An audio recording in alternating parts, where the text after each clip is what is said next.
Hello, good morning students. Please subscribe the channel, drop a like, share and comment.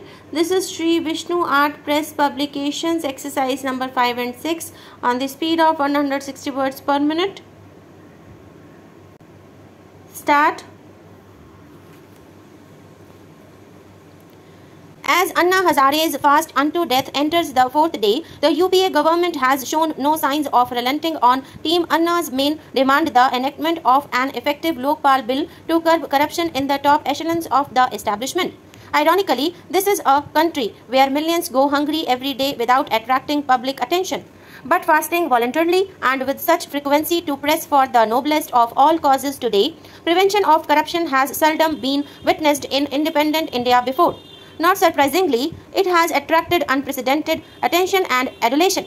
However, while undertaking repeated fasts for enactment of an effective Lokpal bill underlines the unwavering commitment and courage of Team Anna, at the same time, it highlights certain other facts.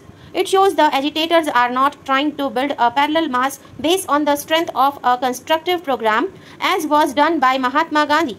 Fasting is the last weapon in the armory of a non-violent movement, and its rampant use tends to blunt the edge of the weapon.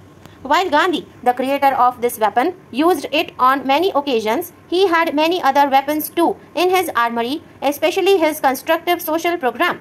Team Anna, however, lacks other tools of mass mobilization or social reconstruction. Fasts undertaken by whosoever, even Gandhi, have an element of drama and suspense in it, which is why they attract such a lot of public attention.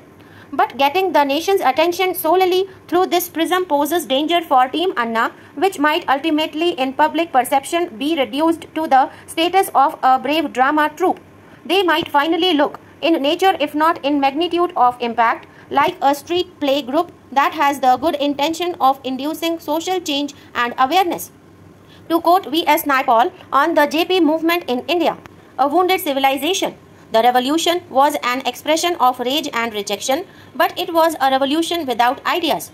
It was an emotional outburst, a wallow. It would not have taken India forward. Though harsh in tone and tenor, the comment conveys a powerful message.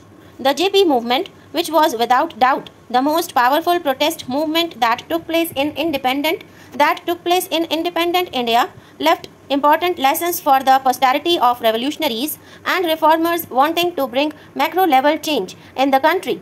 J.P. himself wrote that for a revolution to succeed, it required a revolutionary leadership as well as a revolutionary organization. J.P. forgot to mention that it also required a revolutionary program of action. In his movement, only one component was present, a revolutionary leadership. There was no attempt to build a revolutionary organization to assist the leadership and no revolutionary program of action detailing a broad roadmap for change. It was not surprising that the movement finally failed.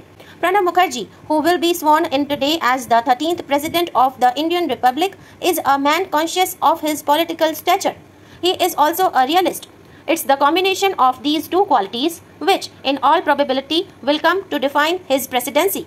As a skilled practitioner of statecraft, it's not surprising that Arthashastra is his favorite book, or that a picture of its author Kautilya adorns his room. Here is a pointer to an interesting facet of his persona. Mukherjee had refused to pick up the phone and dial Mamata Banerjee's number himself to seek her support for his candidature. Instead, he got his secretary and senior Congress leaders to line up an appointment to see her. The meeting, though, did not materialize. Fearing Mamata's rejection, Mukherjee might not have wanted to land himself in such a situation. It's another matter that Mamata was later compelled to eat her words and vote for him. By way of an explanation for his reluctance to make that phone call, Mukherjee recounted what Indira Gandhi, who influenced him deeply as she did a generation of Congress leaders, had once told him. Political standing, Gandhi said, must never be compromised. A 6 feet tall man could lose weight if he was not given enough to eat, but he couldn't and shouldn't lose height. Pranab Mukherjee has also demonstrated a rare ability to read the writing on the wall. This was evident in his agreeing to work under Prime Minister Manmohan Singh, which, given his seniority and experience, could not have been easy. As Finance Minister in the early 80s, Mukherjee had signed the order appointing Manmohan Singh as the RBI Governor. Yet he stood solidly behind the PM as Singh increasingly resorted to running the government through GOMs and EGOMs, most of them headed by Mukherjee. He showed this realism once again in 2010, accepting that he wouldn't be able to become Prime Minister and turning his attention to Raisina Hills. Presidents come and go every 5 years. Each Rashtrapati has defined his presidency. R. Venkata Raman saw his presidency as an emergency light which automatically came on in a crisis and went off after it was over. K. R. Narayana saw himself as working president while APJ Abdul Kalam was the people's pres. How will Pranab Mukherjee fashion his presidency? Will his tenure be like that of the first president, Rajendra Prasad, who enjoyed a parity of stature with the then PM Jawaharlal Nehru and counselled the government on a host of issues? But while Rajendra Prasad often volunteered advice, even unsolicited, to Nehru, Manmohan Singh is likely to informally seek Pranab Mukherjee's advice himself. There are 1,000 informal ways for a president to help the PM. The extent to which Pranab Mukherjee will be able to act as a friend, philosopher and guide to the government and even troubleshoot behind the scenes will depend on the kind of working relationship he and Manmohan Singh are able to establish in their life.